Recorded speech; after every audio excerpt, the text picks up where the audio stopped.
नमस्कार मित्रों, जय महाकाल आयुर्वेद। ये देखिए मेरा मोबाइल नंबर है 9165823800। यही मेरा व्हाट्सएप नंबर है। ये अष्ट भैरव कड़ा है जो आपने हर कपालिक तांत्रिक के हाथ में देखे होंगे। ये इसका एक बड़ा गूढ़ विज्ञान है मित्रों। मैं आज आपको जो मैं जानता हूँ थोड़ा बहुत समझा देता हूँ।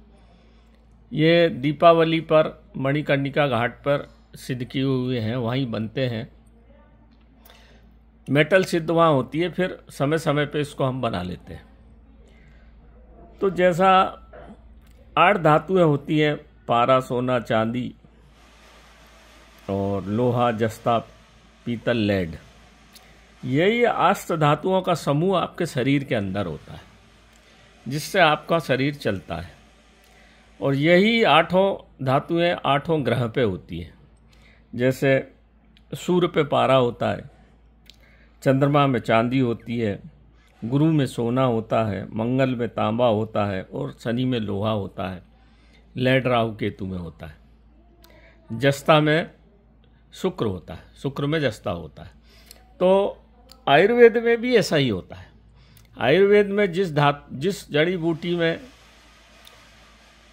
सोना, चांदी, ये सब आयुर्वेदिक जड़ी बूटी पेड़ पौधों में पाए जाते हैं। और आपके शरीर में भी 8 धातुएं होती हैं। सबसे मुख्य धातु है आपके शरीर में पारा, जो सबसे कम मात्रा में आपके शरीर में होता है। फिर होता है सोना, चांदी, तांबा, जस्ता, पीतल, इस आयरन मतलब लोहा। तो पारा, सोना, चांदी, तांबा और लोहा ये क्रमशः कम होते चले जाते हैं। तो जो आपके शरीर में दिव्यता और जो चेहरे की चमक है वो पारे से होती है। जैसे ही आपके शरीर से बोलते हैं ना, पारा आत्मा स्वरूप होता है। तो जैसे ही आपका शरीर निस्तेज होता है, धीरे धीरे ये धातुएं कम होती चली जाती हैं। और फिर आयुर्वेद में जड़ी बूटी दे के आपका बीमार हो जाते हो। जब धातुओं का सिंक्रोनाइजेशन, धातु का सामंजस्य आपके शरीर में कम होता है तो आप बीमार पड़ जाते हो। तो फिर जड़ी बूटी के द्वारा आपके शरीर में ये धातुओं को प्रविष्ट करा देते हैं, आप ठीक हो जाते हो। आप होती कैसे आपकी बीमारी ठीक, कभी आपने सोचा है?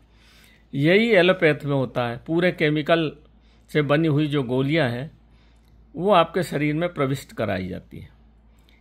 परंतु एलोपैथ में केमिकल सीधा प्रविष्ट कराया जाता है, इसलिए शरीर पे नकारात्मक प्रभाव भी डालता है, उसका साइड इफेक्ट हो जिसको आप बोलते हो। पर आयुर्वेद में ये नहीं होता। आयुर्वेद में क्या होता है, आपके शरीर में अगर हमने लोहे की मात्रा ज़्यादा दे दी, आपको लोहा दे दिया, तो जितना शरीर लेना चाहेगा उतना ही लेगा, बाकी शरीर के बाहर कर देगा। पर एलोपैथ में ऐसा नहीं होता, वो किडनी पे, लीवर पे इफेक्ट डालता है। ऐसे ही तंत्र में भी ये धातुएं काम करती हैं। इसलिए सूर्य को सबसे ज़्यादा, सूर्य में पारा होता है, इसलिए उसका तेज सबसे तेज होता है। फिर चंद्रमा में चांदी, फिर गुरु में सोना, इसलिए सोना पहना दो, चांदी पहना दो, लोहे की अंगूठी पहना दो। ग्रह नक्षत्रों को शांत करने के लिए ये पहनाई जाती।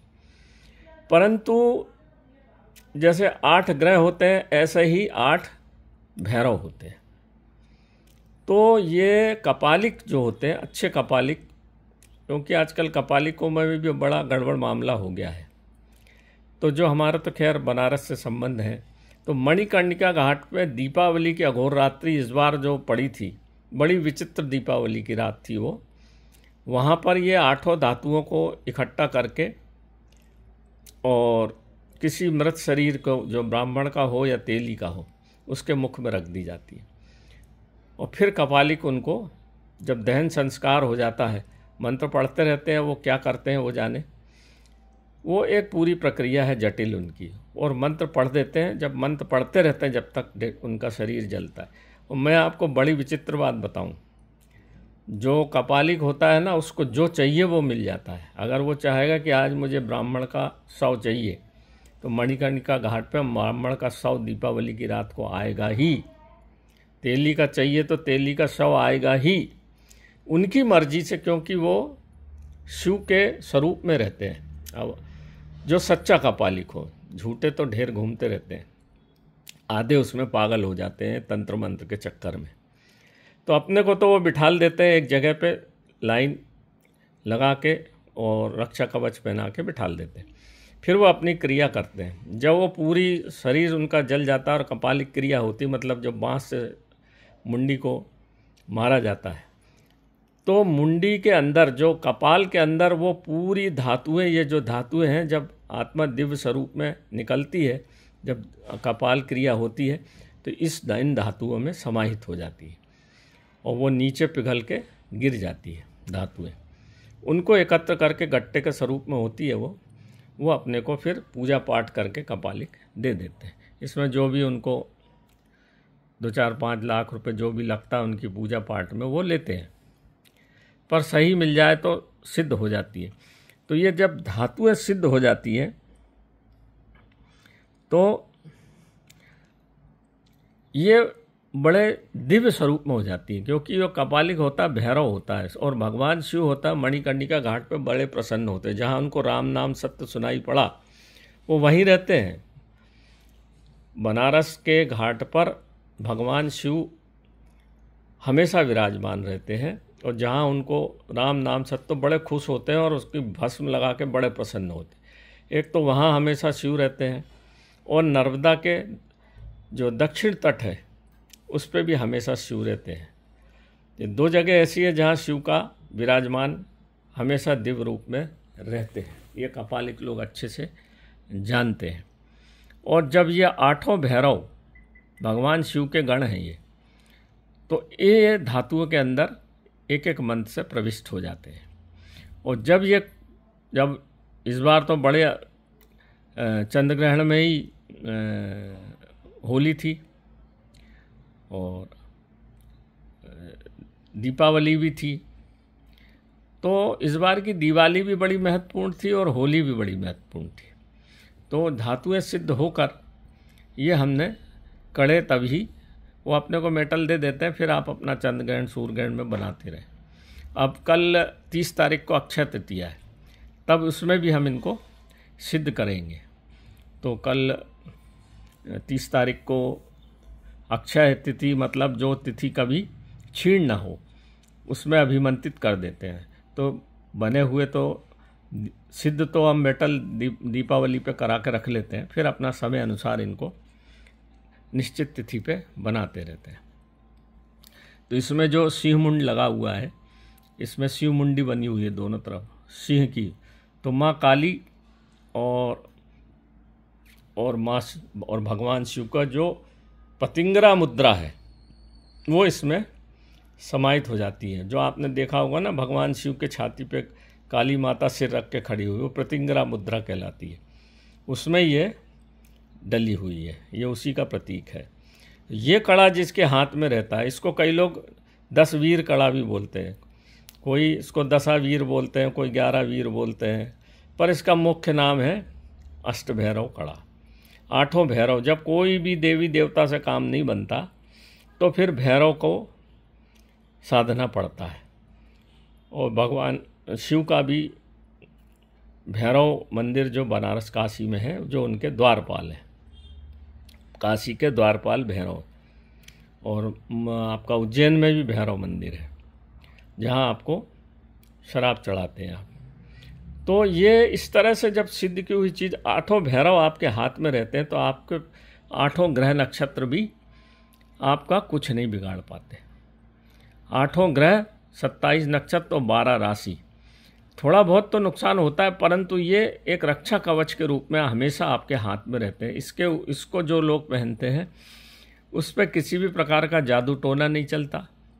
ग्रह नक्षत्र की टेढ़ी वक्री चाल का असर नहीं होता, राहु केतु शनि का असर नहीं होता।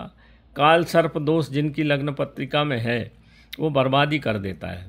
और राहु और शनि अगर मिल गए और गुरु के साथ हो गए तो गुरु चांडाल योग बना के आपको बर्बाद कर देते हैं। ये सभी प्रकार से आपको, और ये जिंदा चीज़ है, सभी प्रकार से आपके पूरे ग्रह नक्षत्रों को, पूरे ग्रहों को, ग्रह बाधा को, आपके काम में रुकावट को, किसी भी प्रकार की लोग आजकल क्या है, कपालिकों के द्वारा या तंत्र के द्वारा आपके घर में चौकी बिठा देंगे, दुकान चलना बंद हो जाएगी, बीमारी घर में हमेशा बनी रहेगी, नाना प्रकार की लड़ाई झगड़े आपके घर में रहेंगे। ये सब तरह के कष्टों को निदान करने के लिए मैंने इसका निर्माण, ये बड़ा गूढ़ विज्ञान है, अगर मैं पूरा बताऊंगा तो 3 दिन लग जाएंगे। इसलिए मैंने आपको भूमिका इसलिए बता दी कि कोई बताता नहीं है, तो आप समझे भारतीय सनातन का जो तांत्रिक ज्ञान है ना, वो बड़ा गूढ़ है, धीरे धीरे धीरे धीरे लुप्त होता चला जा रहा है। आपने गया जी में गए देखा होगा, हर तांत्रिक के हाथ में कड़ा है, हर तांत्रिक के हाथ में।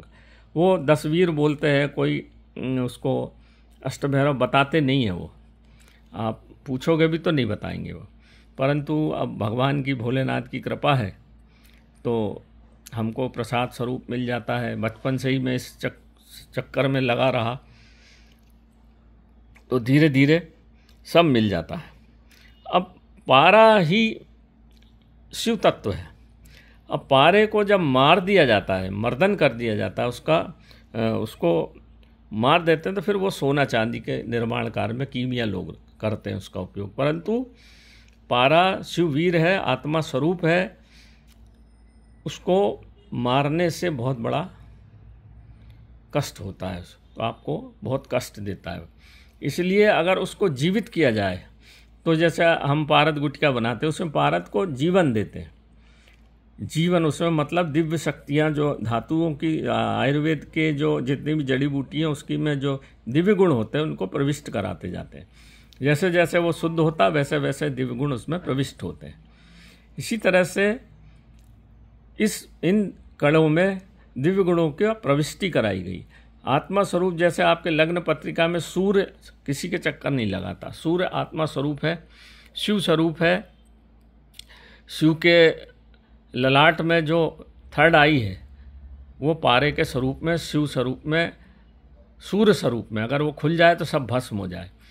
तो इसमें जो है ये सब चीज़ें आ जाती हैं, उसमें सब मिला के रख देते हैं। मिला के वो जो ऐसा बोलते हैं कपालिक की, कपाल की खोपड़ी में अगर जड़ी बूटी को पारा डाल कर, जड़ी बूटी डाल के गर्म किया जाए तो उड़ता नहीं है पारा, इसलिए खोपड़ी का महत्व है।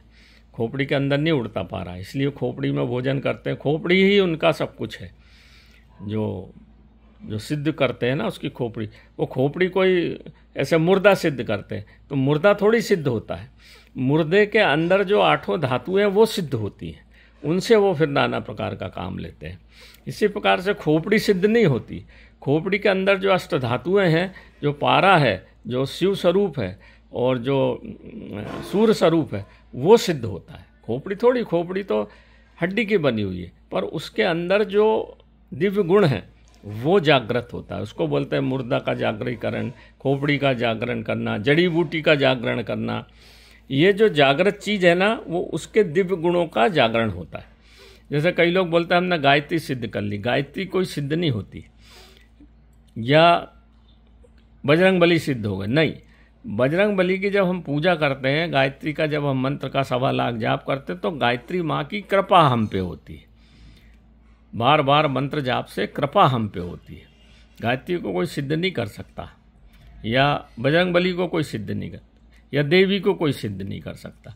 उसकी कृपा होती है हम पे, माँ की कृपा हम पे हो जाती है। उसी प्रकार से जब ये धातुओं को सिद्ध किया जाता है मणिकर्णिका घाट पे, और ऊपर तारा देवी का मंदिर है मणिकर्णिका में, तो भैरव और भैरवी दोनों मिल जाते हैं और फिर ये धातुएं सिद्ध होती हैं, तो अब उनकी कृपा हम पर बनती है। 8 भैरव सिद्ध होते हैं, तो उनकी कृपा भैरव की इस कड़े में पहुंच जाती है, और जब हम इसको धारण करते हैं तो उनकी कृपा हम पर बनी रहती है, और कुछ नहीं है ये। तो ये एक छोटी सी बात थी मित्रों। तो अब अक्षय तृतीया कल है, कल इनको भैरव मंत्र से अभिमंत्रित कर लिया जाएगा तो और अच्छा हो जाएंगे ये। फिर इसके बाद हम ये जाना है कहीं, तो जाने के लिए निर्मित है। तो जिस किसी को चाहिए तो 2-4 बचेंगे तो हम दे भी सकते हैं। परंतु इसमें मेहनत बहुत होती है, तो ये उचित मूल्य पे ही दिए जा सकेंगे। तो नमस्कार मित्रों, जय महाकाल आयुर्वेद। ये छोटी सी बात थी जो मैंने आपको, अब विस्तृत विवरण इसका अगर मैं करूँगा तो बहुत लंबा हो जाता है, इसलिए मैंने मूल तथ्य आपको इसके बता दिए ताकि आपको इन कणों का महत्व समझ में आ जाए और आपके जीवन में अच्छा आशातीत लाभ ये दे पाए। तो नमस्कार मित्रों, जय महाकाल आयुर्वेद। मैं अपनी बात को आप लोगों को अक्षय तृतीया की सभी को शुभकामनाओं सहित भगवान सब पे परशुराम का आशीर्वाद बना रहे और सब पे कृपा हो। जय महाकाल, जय आयुर्वेद।